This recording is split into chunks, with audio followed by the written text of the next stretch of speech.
Ma première rencontre avec Claude François, c'était en 64, c'était rue Génère chez Philips, dans notre maison de disques. Et c'était notre directeur artistique commun, Jean-Jacques Tilquet, qui nous a présentés. J'étais émue, évidemment, intimidée aussi, car j'aimais beaucoup Claude. Voilà, donc Jean-Jacques nous a présentés, puis après c'était le début de plein de choses formidables avec Claude.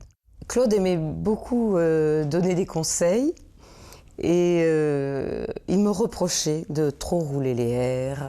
Et il me disait d'ailleurs, à chaque sortie de disque, chaque fois que tu sortiras un disque, sur ton disque, tu devrais rajouter un R, en plaisantant.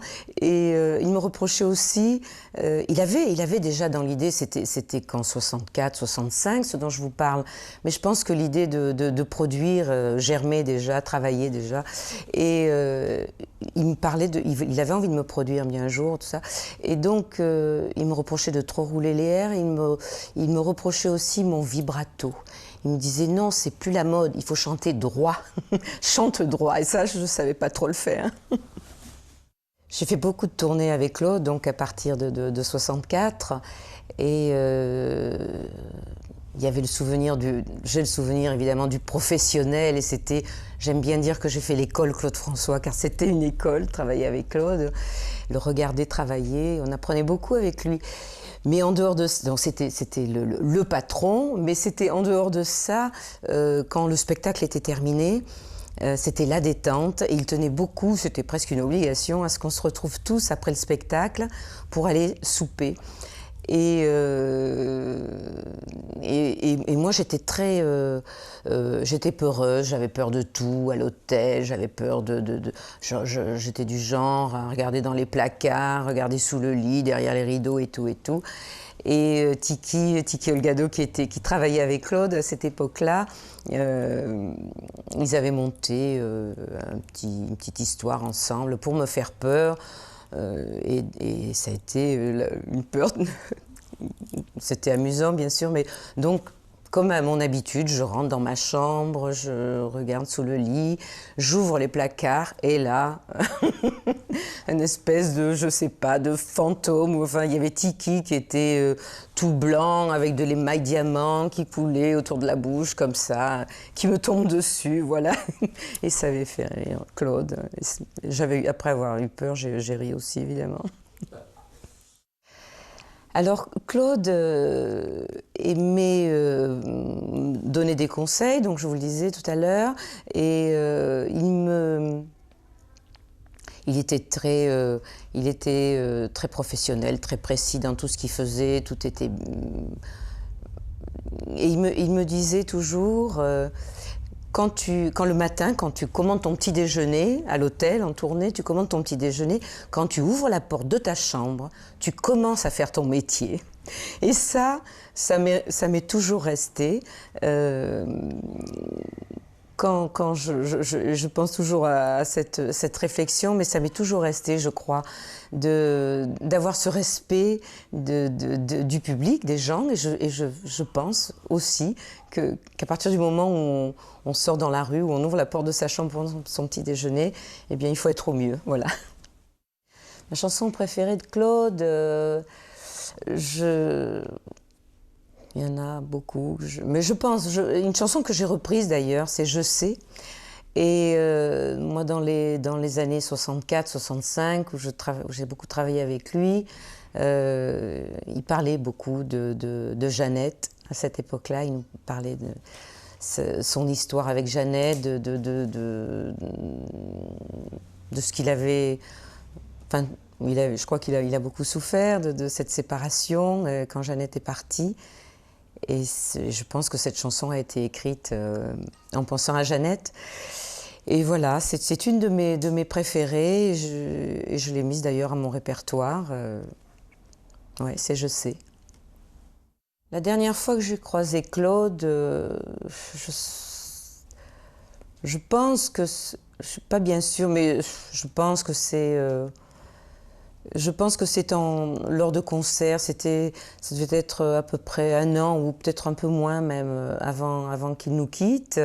Je tournais beaucoup dans les années 77, lui aussi. On était toujours sur les routes et on s'est croisés souvent lors de spectacles. Et je pense que ça doit être...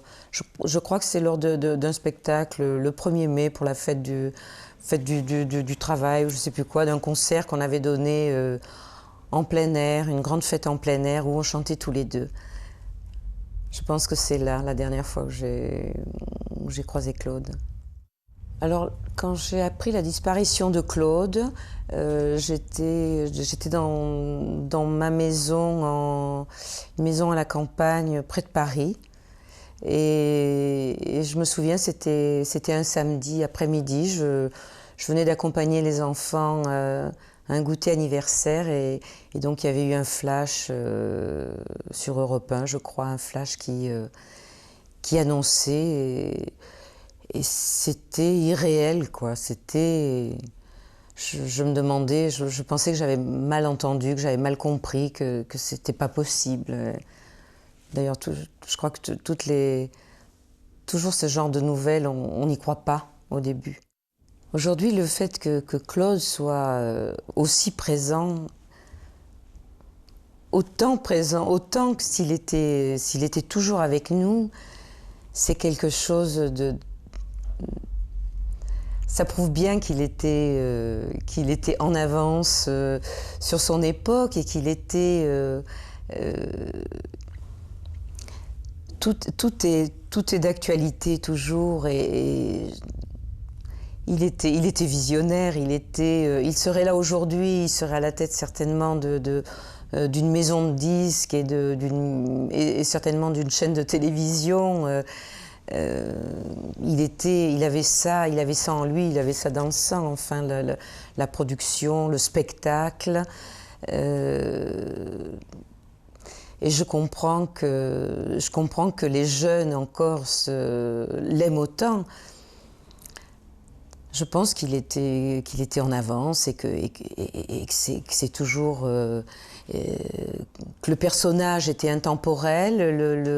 Il a un physique qui est toujours qui peut toujours faire rêver les jeunes filles, je pense.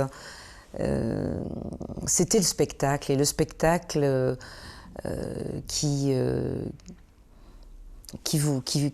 fait rêver, le spectacle dans la perfection et je sais pas, je crois que c'est ce qui explique qu'il est toujours aussi populaire et aimé de toutes les générations confondues, ça fait aucun doute. J'ai un souvenir particulier avec Claude et très personnel, bien sûr. J'étais à l'Alcazar dans son spectacle en décembre 65, quand maman a eu son accident de voiture. Et je me souviens, on chantait donc à l'Alcazar de Marseille. Et ensuite, comme à l'habitude, on était partis souper tous ensemble. Et lorsqu'on est rentré à l'hôtel à 4 h du matin, on me dit à l'hôtel, Noailles, il faut que vous appeliez de toute urgence ce numéro. Et ce numéro, c'était l'hôpital d'Avignon. Et donc, je raccroche toute tremblante en me disant il faut que je parte, c'est urgent. Mais je ne savais pas plus, on ne m'avait rien annoncé. Et pendant que je monte chercher mes affaires, Claude et Paul Lederman ont rappelé le numéro. Et donc Claude a appris avant moi la mort de maman. Et donc,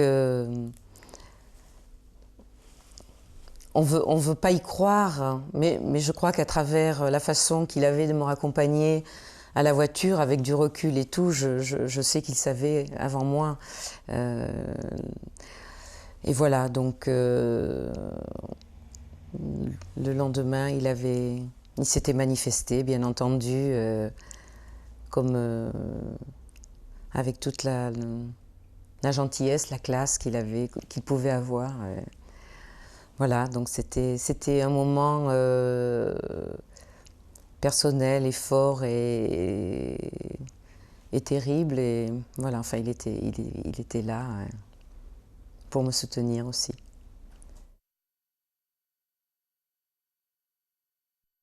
vraiment pendant une saison quand même de le voir comme ça à Saint-Tropez, je lui ai dit, écoute Claude, moi je comprends pas, tu devrais chanter seul. Alors il m'a dit, oui, mais j'ai pas de chanson, je sais pas comment, il faut que je trouve une chanson. J'ai dit, écoute, moi je vais en Amérique la semaine prochaine, je vais te ramener une chanson. Et je suis revenu des États-Unis et je lui ai ramené Belle Belle Belle.